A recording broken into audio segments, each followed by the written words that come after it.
Dr. Sofia Nchimbi. Mimi natokea ofisi ya mkurugenzi wa halmashauri ya wilaya ya Chamwino. Siku ya leo nimemwakilisha mkurugenzi wetu. Niko hapa Chamwino Arts Center. Nimekuja kwa ajili ya shughuli ya kufungua mradi ambao ni mradi mzuri kwa wakina mama na mabinti. Mradi huu unaitwa Innovation Development for Future Generation.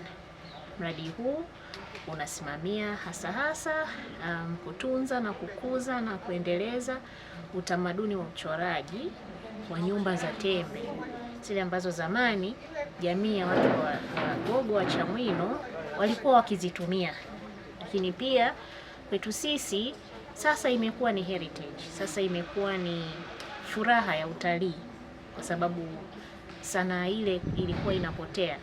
Lakini kupitia mradi huu Wanachamwino tunafurahi sana kupata neema ya kurudisha tena ujuzi, kufundisha mabinti ambao watanufaika na mradi huu kutoka kwa mabibi, kutoka kwa wamama ambao wamefanikiwa kuwa na ujuzi wa kuchora nyumba zetu za tembe. Na hatutaishia hapo tu. Uchoraji huu naamini utaongeza pia ari na msukumo wa watu kuifahamu Chamwino, kufahamu asili na tamaduni za Kigogo.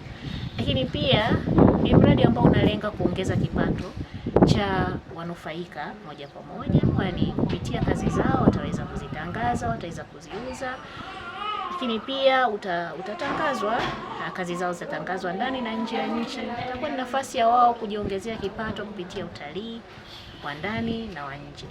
Kwa hiyo ninawashukuru sana na wafadhili wetu wakubwa ambao ni ubalozi wa Norway na ubalozi wa Switzerland hapa Tanzania, kwa kuona faida ya kutunza heritage yetu, culture zetu, na kutukubalia kuweza kufanya mradi huu ndani ya halmashauri yetu ya wilaya ya Chamwino. Wito wangu mkubwa kwa wanufaika wa mradi huu, kwa kweli wajitahidi. Mafunzo haya yasiwe ya kupoteza muda, yawajenge kifikra, yawajenge kiujuzi. Yakiwajenga kifikra, maana yake hata kama mradi utaondoka, wao wataendelea kujua ni namna gani ya kuendeleza tamaduni zao. Lakini yawajenge kiujuzi ili tuone miaka inayoendelea nyumba zetu zikipendeza. Ukija Chamwino na vijiji vya jirani, tuone nyumba zetu zikipendeza, tuwavutie watu wengi, tuone wageni wakiongezeka. Kwa hiyo wito wangu ni kwamba iwe chachu, wajitahidi kufanya kile ambacho mradi umewaletea. Naitwa Jackson Kitija, ni afisa utamaduni wilaya ya Chamwino. Hiyo mimi niseme kwamba ni mradi ambao utakuwa na manufaa makubwa sana, hasa katika kundi la wamama wa umri ambao umesogea kidogo, ambao tunaamini kwamba kupitia umri wao na mambo waliofanya huku nyuma, na wameonekana kwamba walikuwa ni wabunifu, lakini ule ubunifu ulikuwa unapotea. Sasa unakuja kuibua ubunifu kwao na utaweza kuleta manufaa makubwa. Mimi naitwa Victoria Mkonda, ni mkurugenzi wa taasisi ya Innovative Development for Future Generation. Taasisi yetu sasa hivi inatekeleza mradi wa sanaa unaoitwa Mwanatembe. Ni mradi ambao umefadhiliwa na ubalozi wa Switzerland pamoja na ubalozi wa Norway nchini Tanzania, kwa kusimamiwa na taasisi ya sanaa ya Nafasi Art Spaces.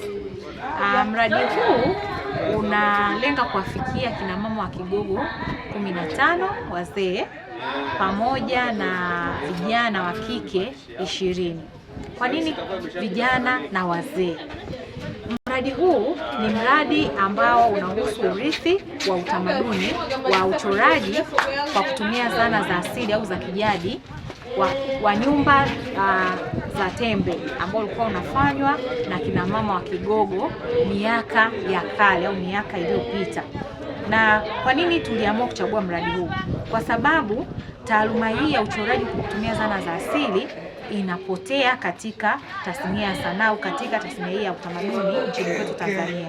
Kwa hiyo sisi tulionelea mradi huu unaweza kwanza ukatambua mchango wa mwanamke au mchango wa mama huyu wa Kigogo katika sanaa ya uchoraji. Mradi huu uliamua kulenga zaidi kwa wanawake kwa sababu kwanza tasnia ya sanaa hasa katika kipengele cha visual arts, kwa maana uchoraji, imedominatiwa sana na wanaume. Ukiangalia wachoraji wengi, fuatilia michoro mingi au picha nyingi zinazouzwa maeneo mbalimbali, wachoraji wengi ni wanaume.